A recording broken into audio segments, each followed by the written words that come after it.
Praise the Lord. எப்படி இருக்கிறீங்க? இந்த வாய்ஸ் ஆஃப் குட் ஷெப்பர்டு மூலியமாய் மீண்டுமாக உங்களை சந்திப்பதிலே நான் மிக்க மகிழ்ச்சி அடைகிறேன்.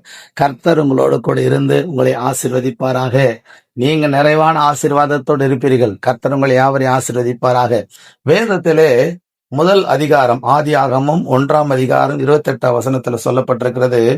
பின்பு தேவன் அவர்களை நோக்கி, நீங்கள் பலுகி பெருகி பூமியை நிரப்பி அதை கீழ்ப்படுத்தி சமுத்திரத்தின் மச்சங்களையும் ஆகாயத்து பறவைகளையும் பூமியின் மேல் நடமாடுகிற சகல ஜீவ ஜந்துக்களையும் ஆண்டு கொள்ளுங்கள் என்று சொல்லி தேவன் அவர்களை ஆசீர்வதித்தார். பிரியமானவர்களே, தேவனால் சிருஷ்டிக்கப்பட்ட முதல் மனிதர்களாகிய ஆதாம் ஏவாளை நோக்கி ஆண்டவர் சொன்ன ஒரு காரியம், நீங்கள் பலுகி பெருகுங்கள், இந்த பூமியை நிரப்புங்கள், இந்த பூமியில நான் உண்டாக்கின எல்லாவற்றையும் நீங்கள் ஆண்டு கொள்ளுங்கள் என்று சொல்லி நம்ம பரமபிதா இயேசு கிறிஸ்து அந்த ஆதாம் ஏவாளை மனதார கர்த்தர் ஆசீர்வதித்தார்.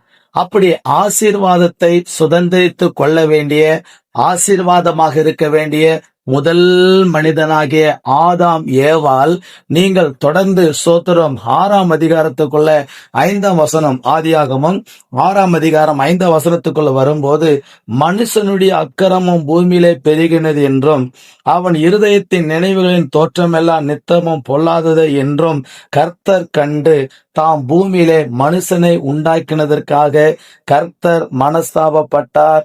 அது அவர் இருதயத்திற்கு விசனமாயிருந்தது. பிரியமானவர்களே, ஆண்டவர் முதல் அதிகாரத்துல 78ஆவது வசனத்தில் ஆசீர்வதிக்கிறார். அதே ஆதியாகமம் 6ஆம் அதிகாரம் நீங்க 5-6 வசனத்துல வாசிக்கும் போது, ஆண்டவர் மனுஷனை பூமியிலே உண்டாக்கினதற்காக மனஸ்தாபப்பட்டார் என்று சொல்லப்பட்டிருக்கிறது. பிரியமானவர்களே, தேவனால் ஆசீர்வாதத்தை பெற வேண்டிய அந்த மனுக்குலம் இன்னைக்கு ஏன் சாபத்தின் பிள்ளைகளாக இருக்கிறாங்க? ஆண்டவர் பூமியில மனுஷனை படைத்ததற்காக மனஸ்தாபப்பட்டாராம். ஏன் மனஸ்தாபப்பட்டார் என்று சொன்னா, அவருடைய சிந்தனைகள், எண்ணங்கள் எல்லாம் பொல்லாததா இருக்கிறதா, அசுத்தமானதா இருக்கிறதா. கர்த்தர் விரும்புகிற அந்த விருப்பம் அவர்களுக்கு இல்லாதிருந்ததுனால தேவன் பூமியிலே மனுஷனை மனுக்குலத்துல படைத்ததற்காக அவர் மனஸ்தாபப்பட்டார் என்று சொல்லப்பட்டிருக்கிறது. அப்படியானால் இந்த இடைப்பட்ட நேரத்துல அவங்களுடைய வாழ்க்கையில என்ன நடந்தது என்று சொல்லிட்டு பார்க்கும்போது, ஆதாம் ஏவாளுக்கு முதலாவது கீழ்ப்படியாமை சோத்திரம் அவங்க வாழ்க்கையில சாபத்தை கொண்டு வந்தது. கீழ்ப்படியாமை, ஆண்டவர் சொன்ன காரியத்திற்கு அவங்க கீழ்ப்படியாம ஆதாம் ஏவாளுக்கு பிறகு ஆபேல் காயில் 2 பேரும் பலி செலுத்த வருகிறார்கள். பலி செலுத்தும் போது ஒருவருடைய பலி அங்கீகரிக்கப்படுகிறது, இன்னொருடைய பலி அங்கீகரிக்கப்படவில்லை. காரணம், அந்த கீழ்ப்படியாமையினால சரியான பலி செலுத்தவில்லை. அந்த சோத்திர பலி செலுத்தாதபடினால சோத்திர காயின் ஆபேலுக்கு விரோதமாக எழும்பி ஆபேலை அவன் கொலை செய்து விடுகிறான். 2வது மனு குலத்திற்கு சோத்திரம் அவங்களுக்கு 2 பேருக்குள்ள ஒரு கோபத்தின் ஆவி வந்து விடுகிறது. பிரியமானவர்களே, கோபம் கொள்ளுகிறவர்கள் அநேகர் சோத்திரம் நல்ல வாழ்க்கையை சீரழித்துக் கொள்ளுகிறார்கள். கோபம் ஒரு கொடூரமான ஒரு பாவமான காரியம். பிரியமானவர்களே, ஏசப்பா சொன்னாரு, நீங்கள் பாவம் செய்கிறதுனால சோத்திரம் உங்க வாழ்க்கையில சோத்திரம் மிகப்பெரிய இழப்புகளை என்ன பண்ணோம், சோத்திரம் கொண்டு வந்து விடும். அதனால நம்ம வாழ்க்கையில முதலாவது கீழ்ப்படியாம வந்தது. கீழ்ப்படியாமையினால சோத்திர 2வது சோத்திர அந்த ஆபேல் காயில் வயல்வெளி இருக்கும் போது சோத்திர காயின் எழும்பி ஆபேலை கொலை செய்து விடுகிறார். காரணம் கோபம்.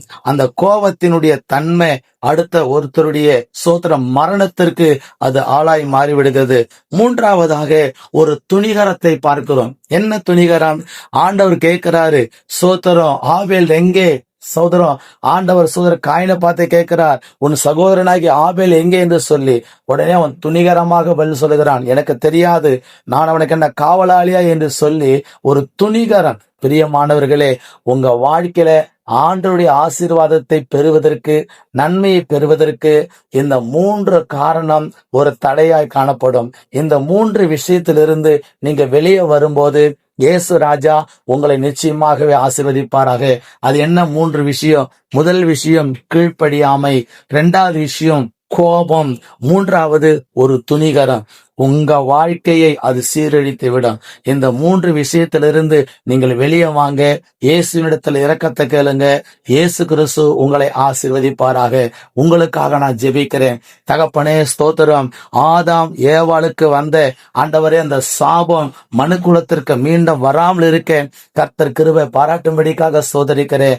இந்த ஸ்தோத்திரம் துணிகரமானது, இந்த கோபமானது, ஆண்டவர் இந்த கீழ்ப்படியாமையானது மனுக்குலத்துக்கு சாபத்தை கொண்டு வருது ராஜா. இதை நீக்குவதற்காக ஆண்டவராக இயேசு கிறிஸ்து சிலுவையில நீங்க பலியானீங்க ஆண்டவரே. உம்முடைய பரிசுத்தமுள்ள ரத்தம் இதை கேட்கிற ஒவ்வொருடைய இருதயத்தை சுத்திகரிக்கட்டும் என்று நான் ஸ்தோத்தரிக்கிறேன். ஆசீர்வதிங்க, காத்துக்கொள்ளுங்க. இயேசுவின் நாமத்தில் கேட்கிறோம் பிதாவே. Amen, amen, amen. God bless you. கர்த்தர் உங்களை ஆசீர்வதிப்பாராக. தேவனுக்கு கீழ்ப்படியுங்கள், பிசாசுக்கு எதிர்த்து நில்லுங்கள், அப்பொழுது அவன் உங்களை விட்டு ஓடி போவான். ஆமென், ஆமென், ஆமென்.